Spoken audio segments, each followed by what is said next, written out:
Alors, salut tout le monde, bienvenue sur la chaîne de Freddy XD. Aujourd'hui, on va s'intéresser à l'ordi de son excellence, oui, l'ordi que Monsieur le Président nous a offert à nous les étudiants. J'ai pris le mien et ensemble, voyons ce qu'il vaut. Alors, voici le carton, c'est écrit PB Notebook. Quand on ouvre le carton, on voit l'ordi. Celui-ci est blanc, mais il existe aussi une autre couleur, la couleur noire.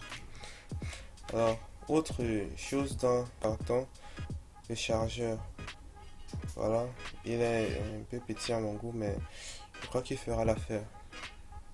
Voilà, l'ordi même en question est plutôt beau au regard, c'est beau au toucher.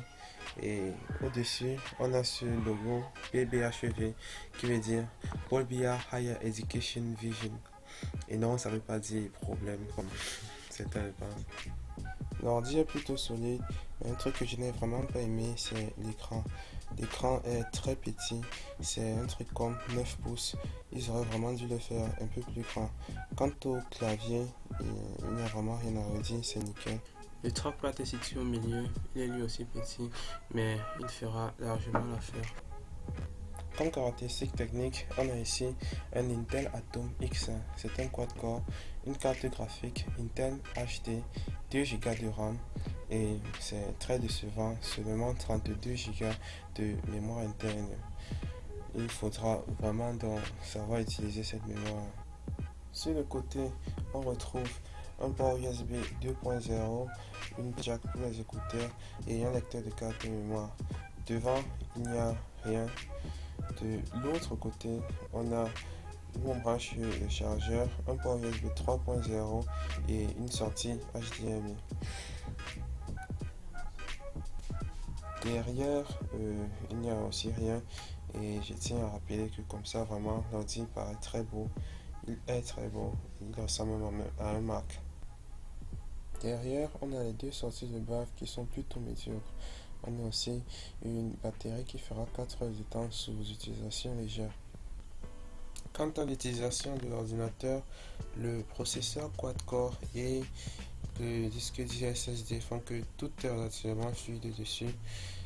Bonne nouvelle aussi, la suite Office vient déjà préinstallée sur cet ordinateur, c'est une bonne nouvelle.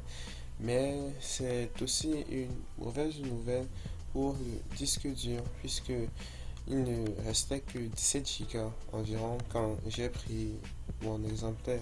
Maintenant, passons au test des baves.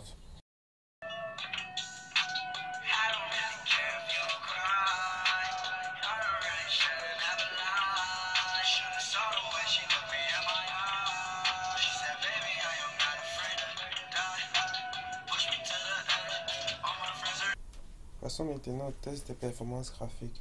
La carte graphique installée a environ 1,1 Go de mémoire totale et 114 MB de mémoire dédiée. Pour ce test, nous allons tout simplement lancer quelques vidéos et voir comment l'ordinateur s'en sort. Alors, le premier fichier, c'est une vidéo en 720p x 265.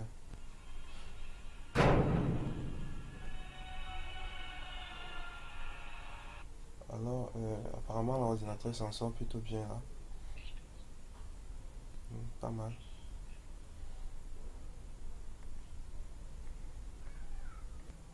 Le second fichier, la seconde vidéo est celle-ci en 1080p. Voyons comment ça s'en sort. Alors, voilà, ça peine déjà un peu. Donc, vous avez un peu une idée des performances graphiques. C'est même plutôt pas mal. Ça se bat.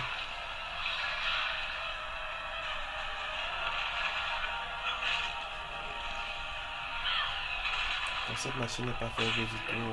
Elle s'en sort quand même.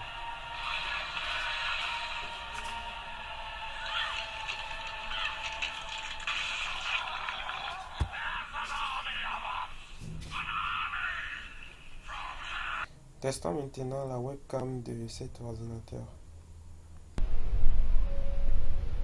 Voici à quoi ressemble la webcam.